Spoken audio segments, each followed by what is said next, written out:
This is a CBC podcast. Hi, it's Ted Blades. Here's another On the Go podcast, just for you. I want to introduce you to a remarkable man now.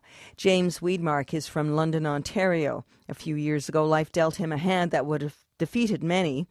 He has lupus anticoagulant syndrome, and it's something that's went undiagnosed for far too long. Now he's traveling the country bringing a personal health message to the medical community and to us. James Weedmark joined me in the studio and told me how lupus shattered his life. What initially started happening is I was working as a lead hand for Sterling Trucks at the time, and I was finding that even trying to walk from the parking lot to the clock, I'd break out into a terrible sweat. I'd be panting. I almost like you couldn't breathe. And then I started to get these attacks that to me felt like heart attacks. And they were treated like a heart attack. I was picked up, taken to the hospital in an ambulance. They would do a scan of the heart, say I was fine, and send me home. But it got to the point where trying to leave my couch to go to the washroom was a chore. So this was constant after a while? Oh, constant. I could not breathe at all. Like, it was getting to the point I felt like somebody had their hand over my face. Well, what did your doctor say? Believe it or not, I didn't have a family doctor. We had a huge shortage. My doctor retired, and I hadn't been passed over to anybody. Well, a lot of people here would believe that. That's a constant problem here as well. It's sad. And the fact that one of the main points of this travel is as a man, I kind of blame myself for a lot of the issues. I thought, well, I had smoked. I had gotten a little chubby. I thought, it's quite possible that I've brought this onto myself. So I was embarrassed. The last thing I wanted to was push the hospital into having to turn around and say, look, buddy, you're fat. Go home. So to have a family doctor, to have somebody believe in you, to stand up for yourself seems to take a lot of courage, and it shouldn't. Us men need to stand up. We need to complain. We need to get in there. We need to say, hey, look, this isn't normal. This is quite a difference in a short period of time, and I need answers. Well, how were you finally diagnosed? I had gone back, I think it was pretty close to 7 times, and I was finally told that if I'd come back, they were going to send me to a psychiatrist. I think it was later that day I went home, and I passed out in the garage. And a friend put me in his van and drove me to a different hospital. And that doctor, he says, he says, you have pneumonia. And this pill will clean you right up, you'll be fine. And the pill helped. But that pain that you get in your chest from having blood clots hit the lungs continued. And so I went back to a walk-in clinic, and that doctor there decided he'd do his own chest scan. He looked at it and he said, there's an actual spot I can see on just a standard x-ray. So they sent me back to emergency, and it took them a bit to figure out, like, how can somebody have that many embolisms on their lungs at one given time?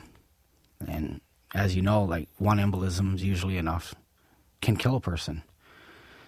And how many did you have? I don't know the exact number. Don't want to. Oh. It was a difficult time to breathe. So then what happened? They introduced me to a Dr. Kovacs out of London, Ontario, who specializes in lupus anticoagulant. So they nailed it then. They knew it was lupus anticoagulant, did they? Nailed it right on the head. Okay. And as soon as they nailed it, they got me the right treatment. And I mean, my life started to turn around. It took its time to kind of get your strength back and get going. But it's been definitely a continuous battle. I'm not sure if it's because I waited so long to get medical help or if I just have such an aggressive strain. This whole experience has really obviously turned your life around, but instead of staying home and taking your medication, you've taken it upon yourself to travel the country, talking to doctors. What is it that has motivated you to do this? It's not so much that I'm trying to talk to the doctors as much as I'm trying to be a support for the doctors. When I was diagnosed, I didn't find enough information that made me feel comfortable. All I've put together is a website and a support group where people with this illness can go and talk to one another, share their stories, and just not be alone. Don't be afraid. Don't be scared anymore. There's other people, that are suffering along with you. And that was my goal. And so I developed them, I printed them, I paid for them, and I delivered them. I don't think you can get any better than that. The cross-Canada idea, I have an 18-year-old and a 17-year-old son and daughter at home. And I think they struggled tremendously when they found out I was ill. And I thought it was incredibly important that I showed them that even in the face of adversity, we have to stand up. We have to stand up. We have to continue. Nobody will hire me or employ me due to the fact that, if I even get a paper cut in here, I'll bleed out all over. So I have to do something with my life. I can't just sit at home and do nothing. I'm used to being a worker or doing something. But I thought it was so important that they realize that we just don't sit down. We just don't lie down and take things. It's not the end of the world. And on this journey, I've met some of the most tremendous, inspiring people. It's just been an amazing experience. When you say that these are people who have the same illness that you do? A lot of people have come out with the same illness as me. Some people have come out who have lost loved ones because of this illness, because it wasn't diagnosed. Other people have loved ones that have been diagnosed since, and they're happy that there's a support group. And I've met other people with other serious illnesses that are living their life. They're sharing their time. They're telling their stories, and people are coming together. I find that for the first time ever, I find people out searching for something, looking for something within themselves. Who are we as people instead of what is this as a world? And I find that very inspiring. That has a lot of power. It's incredible when you think that a disease such as lupus anticoagulant that could have killed you, in a bizarre way, has given you a lot, because you would not have met these people, you would not have had these experiences had you not gone through this. Exactly. Somebody had asked me that one time, am I angry? Am I, mad at God because I have this illness? A lot of times I honestly have to say that until the illness came along, I wondered if I had purpose. When I became ill with it, I realized I do. There's something important for me to do. There's something I'm needed for. And how else can a person endure that amount of clots and still be sitting here? There has to be a reason. And I honestly believe this is it. And that helps keep me fueled, even on the days when it's hard to keep going. You're listening to On the Go on CBC Radio 1. I'm Ingrid Fraser, and I'm speaking with James Weedmark, who's in the province giving support information to the medical community about lupus anticoagulant, a potentially fatal autoimmune disease. You've just been through Labrador. Where were you, and what was your experience there like? As soon as I hit Labrador City, I was incredibly happy. It was a nice city. An incredibly warm welcome. I met a young man named Terry that worked at the front desk of a place I stayed. And he was excited when he heard that I had brought information that I was going to be handing out to hospitals. He doesn't have the illness. He doesn't know anyone that's sick. But he's excited to know that somebody cares enough to go that distance to share with their community. And that really fuels you. When I went into that hospital, the reception was incredibly warm. They took all the information and they were excited about it, and that really helps fuel you. Trying to get from Labrador to Goose Bay was an incredible journey. I've never seen a road like that in my life. I met a bunch of Americans who, I saw this giant square in the middle of the road, and as I'm driving along, one minute I see daylight, the next minute I see darkness, and the next minute I see daylight, and the Americans have come to call that hole the Saturn trap, as I'm driving a Saturn across Canada. It took out both struts and a tire. Yes, there are many stories from along that road. There sure is. Just to show you the warmth of this area, what wasn't at the side of the road for more than 5 minutes. Somebody pulled over, picked me up, drove me all the way into Goose Bay.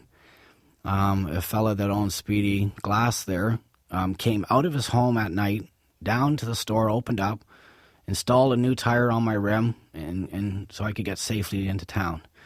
Now, I've been a licensed mechanic for years, and I like to stop and help people on the side of the road, but I've never ever had my boss call me at home or any shop I've ever worked at and say, hey, we have a stranded traveler, please come in and fix this car. So, I mean, to see that kind of warmth, that kind of community, that kind of caring goes a long way. Honestly, goes a long way. Now, you were just over at the Health Sciences, were you not? I was so. And tell us what happened there. I was able to stop over on the university side of the hospital and speak with them, and they were incredibly excited to get the information. They took as much as I could give them and were willing to talk to their students. Somebody said to me once, do you think anything that you're doing is going to make a difference at all? And I said, I have no idea if any of this is going to make a difference, if anyone will even notice. However, if I went into my hospital back when I was diagnosed, right after I was there earlier handing out brochures and pamphlets, and it was on the doctor's mind, I wonder if he would have checked that instead of 7 visits before I got diagnosed. I'm not sure. I'm honestly not sure. Like, they have such a tremendous burden on their hands as doctors, as medical staff, and it's easy sometimes to try to fit people into cookie-cutter shapes. And if you're not of African descent or Mexican descent or native descent, they're not going to give you the blood test if you're a male. That would diagnose you with this illness. Lupus anticoagulant is prevalent amongst... It was. But there's over 1 million white male Americans with this illness now. So you have a website, you're meeting with doctors, you're passing out your information. From what you say, certainly you're getting a lot of positive response. What's next? What I'd really like to see happen next is I would like to be able to finish the red tape of getting my charitable side of the foundation. I'd like to see some large corporations get involved and throw some money towards some of the research that's going on to find a cure for this disease. You said that it was really hard for your kids to see you sick. You Yes. got a teenage boy and girl. And I can't imagine how hard that was.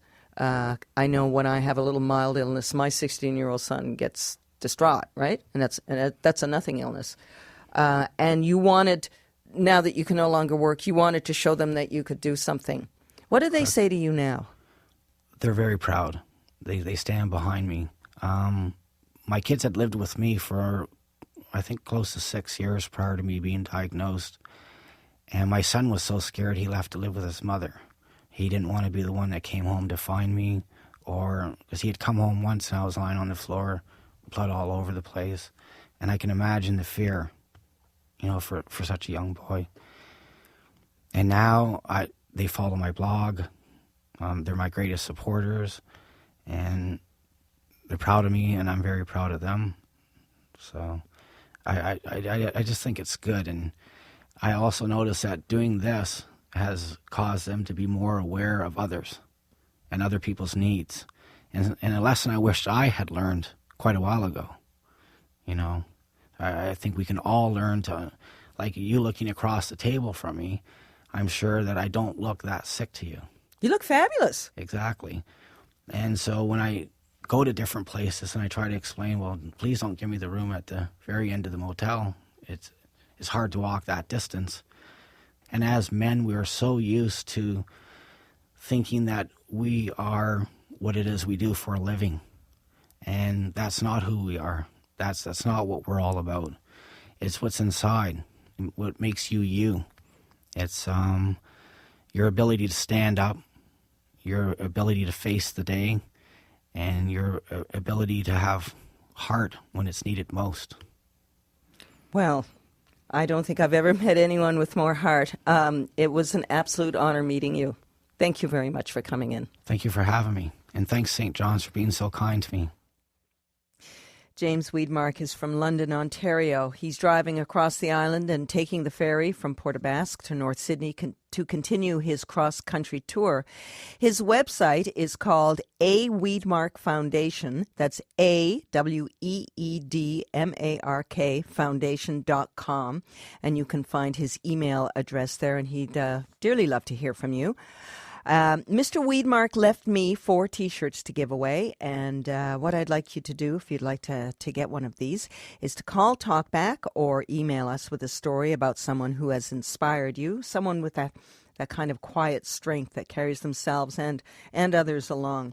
Talkback number 576-5207, 1-800-465-6846, or you can always email us on the go at cbc.ca.